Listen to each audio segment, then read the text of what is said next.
Security had a hand on my elbow, steering me through a dining room full of linen and quiet judgment, because my father-in-law said I wasn't dressed for a place like this. My wife sat frozen at the table while he watched me get escorted out like I was a trespasser. What would you do if you were me? Before you decide, read to the end and tell me if I went too far.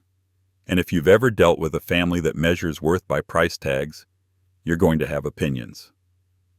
My name is Frank Delaney. I'm 67 years old, a grandfather of 3, and I've been married to my wife, Laura, for 34 years. Her father, Harold Whitaker, has spent that entire time treating me like a man who got lucky marrying up. And last Saturday night he finally tried to put me in my place in the most public way possible. It started, as these things usually do, with an invitation that wasn't really an invitation. Harold called Laura on Thursday, not me.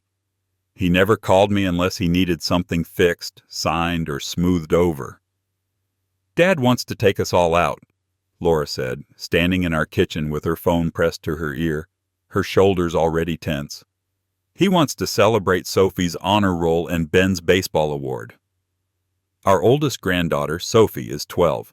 She's serious in a way most adults aren't, the kind of kid who sets her alarm without being told and apologizes if she thinks she's taken too much mashed potato. Ben is 8 in pure motion, always bouncing, always asking questions that make you laugh and then make you think. I loved the idea of celebrating them. I hated the idea of doing it under Harold's thumb. "Where?" I asked. Laura covered the phone and lowered her voice. "That new place downtown. Alder and Ash." I paused with a dish towel in my hands. Alder and Ash wasn't just that new place. It was the restaurant I owned. Not in the loud way Harold owned things. Not with my name engraved on a wall or printed on menus. I owned it through a company structure that kept my face out of the spotlight, because I learned a long time ago that money changes how people look at you. Sometimes it makes them kinder. More often it makes them hungrier. For years, Laura's family had told themselves a story about me. Frank Delaney, retired tradesman, dependable but plain, a man who should be grateful to sit at their table. I didn't correct them. I never had to. My restaurants were my business, my work, my quiet pride. Laura knew I'd done well. She didn't know the details, and she certainly hadn't told Harold anything, because Laura was always trying to keep the peace between the man she married and the man who raised her. "Alder and Ash," I repeated, neutral. "Yes," Laura whispered. "And Frank, please, just this once, wear something nice. Please don't give him a reason." That last part stung more than it should have. It implied that my existence was a provocation. I looked down at what I was wearing. Dark jeans, boots, a plain gray Henley. Clean, neat, comfortable. The uniform of a man who spends his day moving, lifting, fixing, living. "I'll be fine," I said. But Saturday didn't cooperate. Saturday afternoon, Ben's Little League bat cracked in his hands during practice. He showed up at my garage with it like it was a wounded animal. "Grandpa, can you fix it?" he asked, eyes wide. I could have told him we'd buy a new one. I could have said no and saved my hands the trouble. Instead, I spent 2 hours sanding, sealing, reinforcing the handle the way my father taught me to fix anything worth keeping. By the time I washed up, the sun was already dropping. Laura was upstairs curling her hair. Our daughter, Megan, was texting about being late because Harold changed the reservation time to get a better table. Everything was moving fast and sharp, the way it does when Harold is conducting. I put on a sport coat over my Henley, swapped my boots for clean leather shoes, and figured it would be enough. Alder and Ash had standards, yes, but it wasn't a costume party. I built the place to feel warm, not hostile.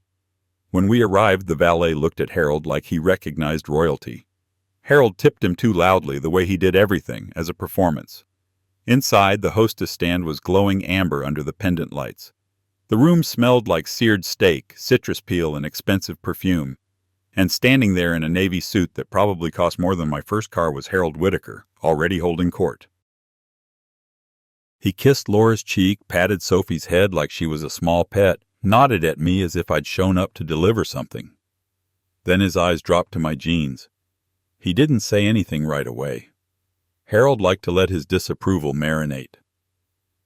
"Well," he finally said, drawing the word out, "you came as you are." I smiled politely. "Good to see you too, Harold." His wife, Patricia, gave me that tight little look she reserved for men she couldn't control.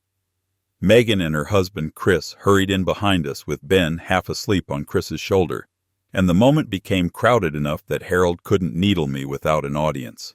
But he didn't stop. Harold never stopped. At the stand, the hostess asked, "Reservation name?" "Whitaker," Harold said, and then he leaned closer to her and lowered his voice. He thought he was subtle. He wasn't. I saw her glance at me, just for a second, then back at Harold. Her smile tightened, professional and uncertain. "Right this way," she said. We started moving, and I followed with Laura at my side. That's when Harold stopped walking and turned, blocking me with his body like a gate. "Frank," he said softly, but the softness was sharper than shouting. "Maybe you'd be more comfortable somewhere else. This is a certain kind of place." Laura's hand found my forearm. "Dad," she hissed. I didn't raise my voice. I didn't give him the satisfaction of a scene. "I'm comfortable," I said, "and I'm here for the kids." Harold looked at the hostess. "He isn't with us." The words landed like a slap. Laura's mouth fell open. Megan stared. Sophie blinked like she didn't understand adults could be this cruel on purpose. "Harold," Laura said, voice trembling, "stop." But the hostess had already turned, confused, caught between a man in a navy suit who acted like he owned the room and the casually dressed older man she was being told didn't belong. She started to speak, and Harold cut her off. "It's fine," he said, waving a hand. "We'll be seated." And then he walked away. With my wife. With my daughter. With my grandchildren. They followed him like gravity was pulling them. And the worst part was that Laura glanced back at me once, her eyes apologizing, but she didn't stop. She didn't choose me in that moment. She chose peace. I stood at the stand alone, feeling the dining room's eyes brush past me, the way people look at a stain they hope someone else will clean. "I'm sorry," the hostess said. "Sir, are you joining them?" "Yes," I said calmly. "I am." She hesitated. "There is a dress code." I looked at my sport coat. "I'm wearing a jacket." She swallowed. "It's more about denim." Before I could answer, a man in a charcoal vest stepped out from the side corridor. Manager's posture, manager's smile. Not my general manager. Not someone who knew me. A new floor manager, maybe. Someone eager to prove he could protect the brand. "Is there an issue?" he asked. The hostess murmured something. Harold, from halfway across the room, turned just enough to watch. I could have ended it then by saying my name, by telling the manager to look at the ownership records, by watching his face drain of color. But I didn't. Because I wanted to see how far Harold would go when he thought he had power. The manager looked me up and down, polite but firm. "Sir, we do have standards here. If you'd like, we can reschedule your reservation for another evening when you're more appropriately dressed." "I'm not rescheduling," I said. "My family is seated." He glanced over my shoulder. Harold nodded once, almost imperceptibly. That nod told me everything. This wasn't policy. This was Harold's order. "I'm asking you to step aside," the manager said. "I'm not causing a disturbance," I replied. "I'm standing here." He signaled, and 2 security staff appeared. Not rough-looking men, clean, trained, the kind of security you hire to make wealthy patrons feel safe and never have to witness conflict. One of them, a tall man with a calm face, leaned in. "Sir, let's take a walk." His hand touched my elbow. That touch, that gentle control, made something hot rise in my chest. Not anger. Not yet. Something older. The memory of being treated like I was less. I looked past him and caught Laura's eyes across the dining room. She was standing halfway out of her chair. But Harold put a hand on her shoulder, and she sat back down. The security man guided me toward the door, and the room watched like it was part of the entertainment. As we passed the bar, I saw my grandson Ben's face scrunch in confusion, like he couldn't understand why Grandpa wasn't coming to the table. I lifted my hand and gave him a small wave. And then I was outside, standing on the sidewalk under the restaurant's soft-lit sign, listening to the door click shut behind me. I didn't move for a long moment. Then I pulled my phone out and called Laura. She answered on the second ring, voice low, strained. "Frank." "Stay with the kids," I said. "Eat. Celebrate them. I'll handle this." "Dad is being impossible," she whispered, like that explained the humiliation. "Please don't. Please don't turn it into something." I looked at the street, the valet stand, the warm windows full of people eating food I'd spent years perfecting. "I'm already something," I said quietly. He made sure of that. Then I hung up. I sat in my car for 5 minutes, hands on the wheel, breathing slowly until the heat in my chest cooled into clarity. There's a difference between anger and strategy. Anger makes you loud. Strategy makes you patient. I didn't call the police. I didn't storm back in. I didn't post anything online. I made one call to my general manager, Denise Parker, who had been with me since my first restaurant was a small brick storefront with 12 tables and a leaky sink. She answered immediately. "Frank, everything okay?" "No," I said, "but it will be. I need you to pull up the cameras. Front stand. Timestamp tonight about 7:15. Save everything. And I need to know who authorized security to remove a guest who wasn't disruptive." There was a pause that told me Denise understood the weight in my voice. "I'll handle it," she said. "And Denise," I added, "do not do anything tonight. No confrontations. No calls to my wife's family. Just gather facts." "Understood." I drove home alone. Laura came back 2 hours later with Sophie asleep in the back seat, and Ben clutching the repaired bat like it was his anchor. Megan didn't come inside. She hugged Laura in the driveway and left. Chris drove without looking at me. Laura walked into the kitchen like she expected a fight. Instead, she found me sitting at the table with a cup of coffee and a folder. Not a legal folder, not paperwork, just notes. A list of moments I'd swallowed over the years. Harold mocking my wedding suit because it wasn't tailored properly. Patricia asking if I could fix their kitchen sink at Thanksgiving while everyone else drank wine. Harold introducing me at a charity event as Laura's husband Frank. He does something with restaurants. And now this. Laura sat down slowly. "Are you going to tell me what you're doing?" "I'm deciding," I said, "if I'm going to keep pretending this is normal." She winced. "Frank, I didn't want Sophie to see a scene." "Sophie saw one," I replied. "She saw her grandfather escorted out like a thief." Laura's eyes filled. "I know." I let the silence sit between us until it was heavy enough to be honest. Then I said, "You know Alder and Ash is mine." Her face changed. Confusion first, then realization, like a puzzle piece snapping in. "What?" she whispered. "No. Frank." "You mean you?" "I own it," I said. "Not a stake, not a small piece. I own it." She stared at me. "Why didn't you tell me?" "I did," I said. "Years ago. In the way I tell you everything that matters. I told you I was building something that would outlast me. I told you I didn't want your father near it. I told you I didn't want your family looking at me differently." She opened her mouth, then closed it. Tears slipped down her cheeks. "He humiliated you in your own restaurant," she said, voice breaking. "Yes," I replied. And he didn't even know. That's what makes it worse. Laura covered her mouth with her hand, like she was trying to hold in grief. I didn't stop him, she whispered. No, I said gently. You didn't. That night I slept badly, not because I was plotting revenge like some movie villain, but because something in me had finally admitted the truth. I'd been paying for peace with my dignity. Sunday morning, Denise came to my house. She didn't knock like an employee.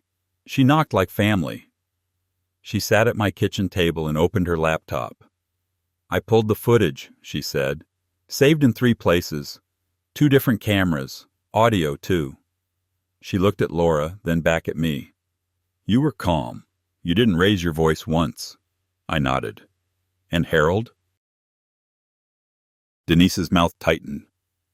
He spoke to the hostess first, then he pulled Clive aside. Clive, I repeated. Floor manager, Denise said. New hire. He used to work at a place that catered to high-profile clientele. He's very eager. Denise clicked play. On the screen I watched Harold lean in, smiling, polite, poisonous.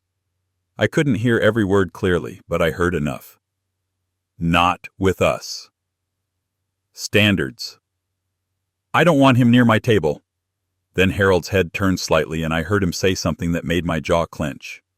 I'm a donor, he murmured. I know people. Handle it. Clive nodded like a soldier receiving orders. Denise paused the video and looked at me. This wasn't policy, Frank. This was him. Laura's hands were trembling. What are you going to do? She asked. I leaned back in my chair. First, I'm going to protect my staff from ever being used like that again. Second, I looked at the frozen image of Harold's smug profile. I'm going to teach him what a certain kind of place really means. Denise nodded once. Tell me what you need. By noon, I'd made 3 decisions. 1, Clive was done. Not fired in a dramatic way, not dragged out in front of diners. Just removed quietly, because if I was going to punish someone publicly, it wouldn't be the employee Harold manipulated. The punishment belonged to Harold. 2, Alder and Ash would have a clear written policy. Dress codes could exist, but they could never be enforced as humiliation. If someone wasn't disruptive, they were treated with respect. If anyone tried to weaponize standards, we would document it and refuse service if necessary. 3, Harold Whitaker would not be allowed to use my restaurant as a stage ever again. But then Harold escalated the situation himself, and that's where the story stops being just about my pride. On Tuesday, Denise called me. Frank, she said, voice tight, we have a problem. What kind? Health inspector showed up this morning. Unannounced. Full walkthrough. Someone filed a complaint. That got my attention. Not fear, anger. Because a health inspection isn't just a nuisance. It's a weapon. It can shut you down with rumors even if you pass. Did we pass? I asked. Clean, Denise said. No violations. Inspector was thorough and he was strange. Strange how? He kept asking about ownership, she said. Kept saying, who do I put on the report? Like he expected a different answer. I stared at the wall, thinking. Denise, I said slowly, who would have a reason to want us rattled? Who would enjoy the idea of us being embarrassed? There was a pause. Then Denise exhaled. Harold. I didn't have proof yet, but my instincts had built businesses, saved me from bad deals, kept me alive long enough to become a grandfather. Harold wasn't content humiliating me at dinner. He wanted to damage what I'd built. He wanted to remind me that his influence reached farther than my patience. That's when I stopped thinking in terms of family drama and started thinking in terms of consequences. I called a friend of mine, Marcus Bell, who ran security consulting for several downtown businesses. We'd known each other 20 years. He didn't gossip, and he didn't scare easily. I need to know who filed a complaint against Alder and Ash, I told him. Not rumors. I need the trail. You can't always trace it, he said, but sometimes people get sloppy. Harold Whitaker was many things. Subtle wasn't one of them. By Friday, Marcus called me back. I can't tell you the exact name on the complaint, he said carefully, but I can tell you it came from a number linked to Whitaker Holdings' office line. My grip tightened on the phone. So he used his business phone, I said. Like I said, Marcus replied. Sloppy. I thanked him and hung up. Laura found me standing in the living room with my jaw clenched so tight it hurt. What happened? She asked. Your father tried to hit my restaurant with a health complaint, I said, after he had me escorted out. Laura's face went pale. He wouldn't, she whispered, but there was no conviction in it. She knew who he was. She just didn't want to admit it. I'm done, I said. Not with you. Not with Sophie and Ben. I'm done letting Harold act like I'm a man he can shove around without consequences. Laura swallowed. He'll say he was protecting standards. I'll show him what standards look like, I replied. That weekend, Harold's assistant emailed Alder and Ash with a request. Not a request, really. A demand wrapped in polite language. Harold wanted to host a private dinner at Alder and Ash for 12 people the following Thursday. Important business associates. High visibility. Discretion required. He wanted the private room, the chef's tasting menu, and his usual favorite table as a fallback if the private room didn't feel right. Denise forwarded the email to me with one line. He's using us again. I stared at the email for a long time. Then I smiled. Because Harold had just walked into the trap he built himself. I told Denise, confirm it, private room, full tasting menu, and make sure Harold thinks he's dealing with someone who doesn't have authority. Keep it normal. Denise understood immediately.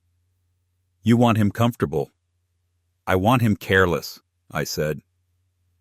The next few days were preparation, not drama.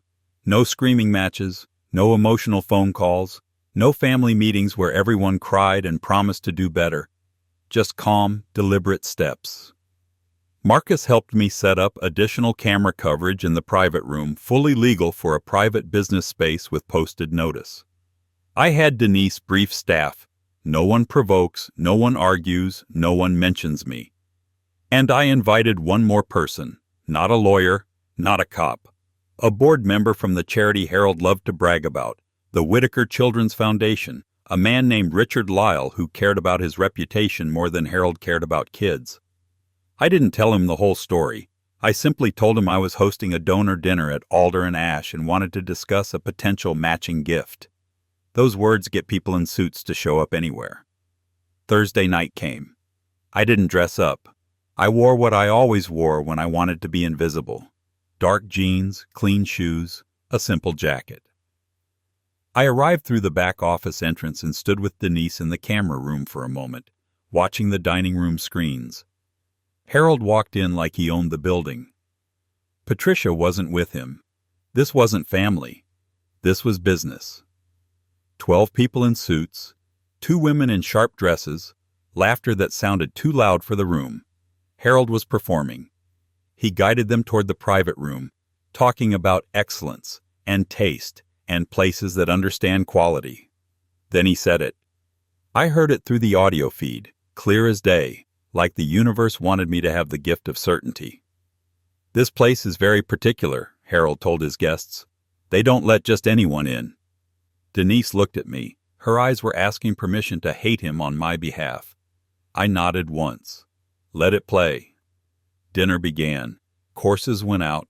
Wine poured. Harold basked.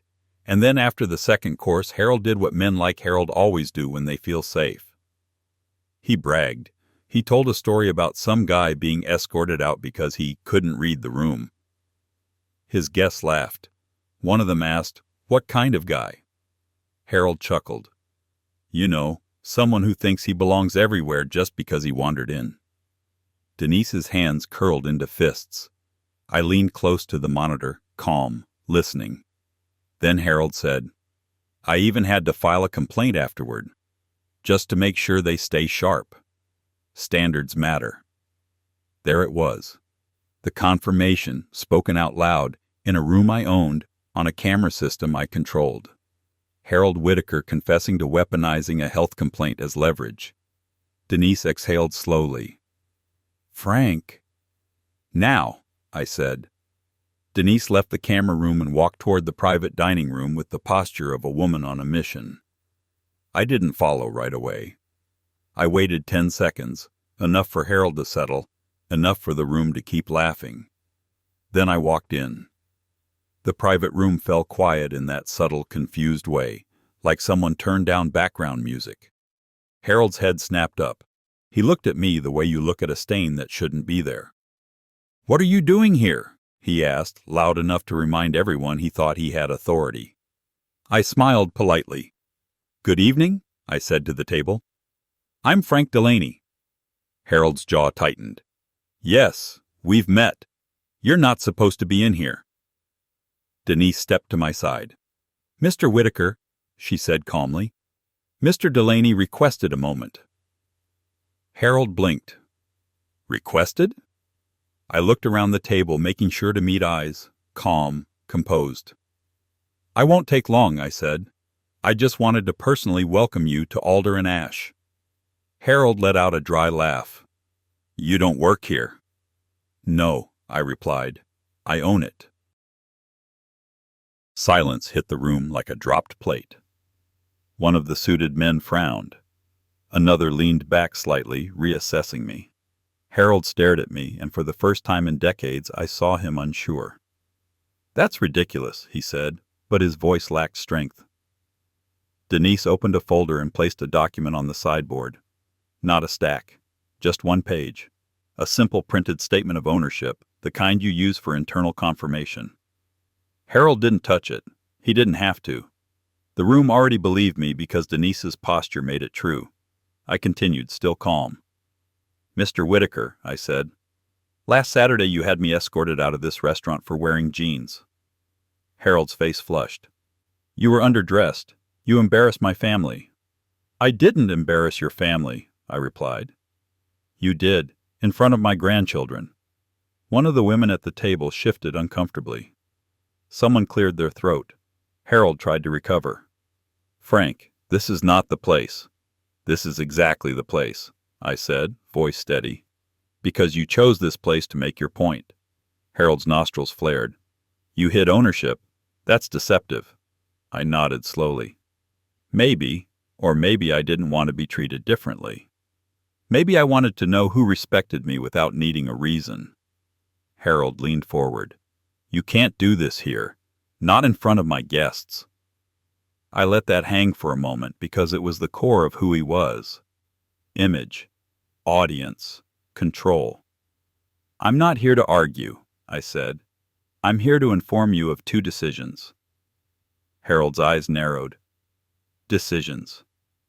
Yes, I said. First, Alder and Ash will no longer host your foundation events. I've reviewed your history with us, and I'm not comfortable being associated with how you do business. Richard Lyle, the board member I invited, stepped into the doorway behind me at that exact moment, as if summoned. Harold turned, startled. Richard? Richard's expression was polite, but cold. Harold, I didn't realize this dinner was... This. Harold swallowed. This is nothing, just a misunderstanding. I looked back at Harold. Second decision, I said. You are no longer welcome here as a guest, effective immediately. Harold's chair scraped slightly as he began to stand. You can't ban me. I've donated. You don't donate, I interrupted gently. You buy influence, and I don't sell it. His face twisted. You'll regret this. I held his gaze. You already tried to hurt my business with a complaint? You admitted it at this table. You thought you were safe because you thought I was small. Harold's eyes flicked toward the cameras in the corners of the room. He realized too late. Richard Lyle's mouth tightened. A complaint? Harold turned to him quickly. It's not what it sounds like. I stepped slightly to the side so Harold could see the doorway. 2 security staff stood there, the same calm posture, the same professional neutrality, the same kind of men who escorted me out when Harold ordered it. Harold's throat worked. You're doing this on purpose. Yes, I said, because you taught me that you only understand things when they happen publicly. One of the suited guests stood. Harold, what is going on? Harold opened his mouth, then closed it. For once, he didn't have a clean speech ready. I looked at the security staff and nodded.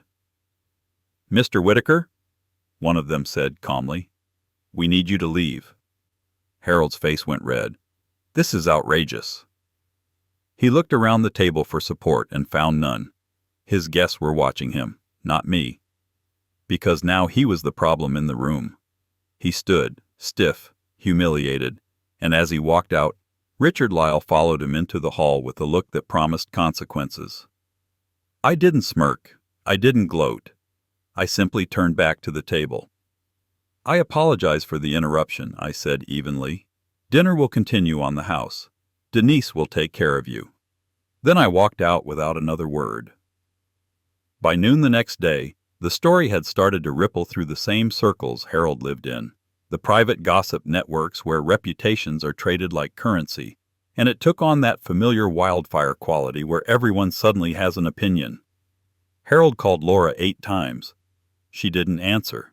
He called me once. I answered. His voice was strained, contained rage wrapped in a thin layer of civility. You humiliated me, he said. I leaned back in my chair at home, Sophie's school photo on the shelf beside me, Ben's repaired bat resting in the corner like proof of what I cared about. You humiliated yourself, I replied. You made me look like a fool in front of investors, he snapped. I kept my voice calm.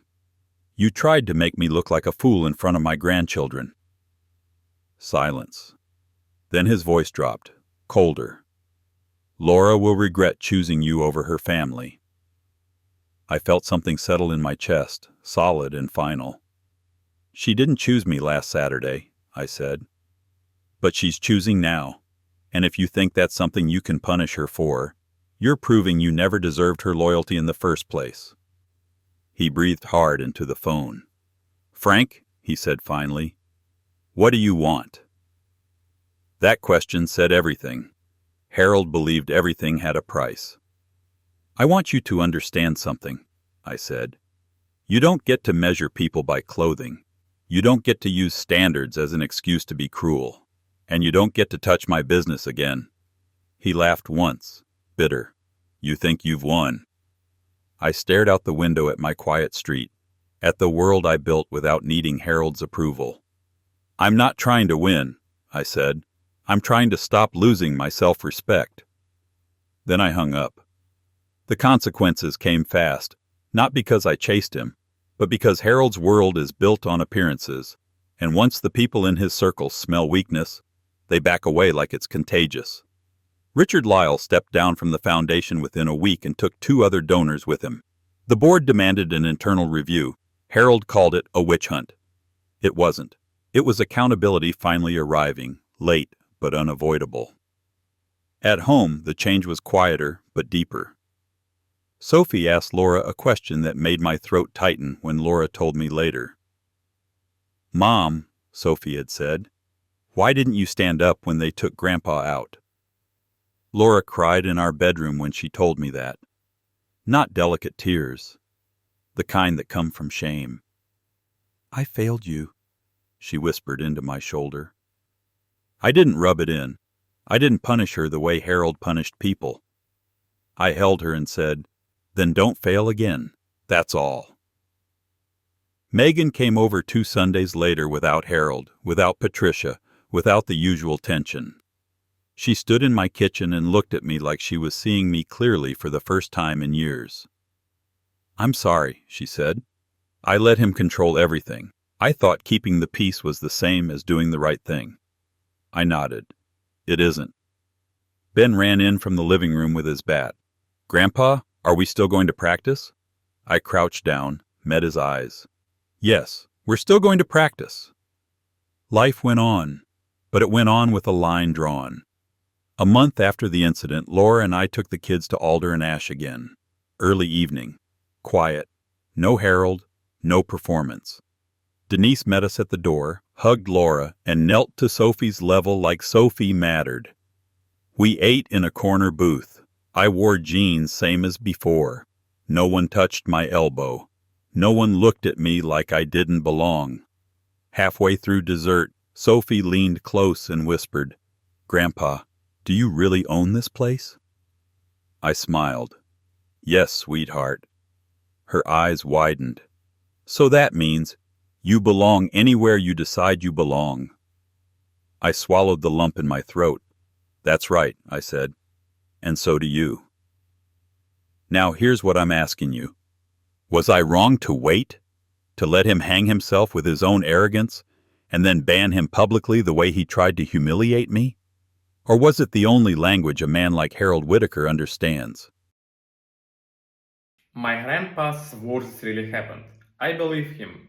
If you want more true tales like this, hit subscribe.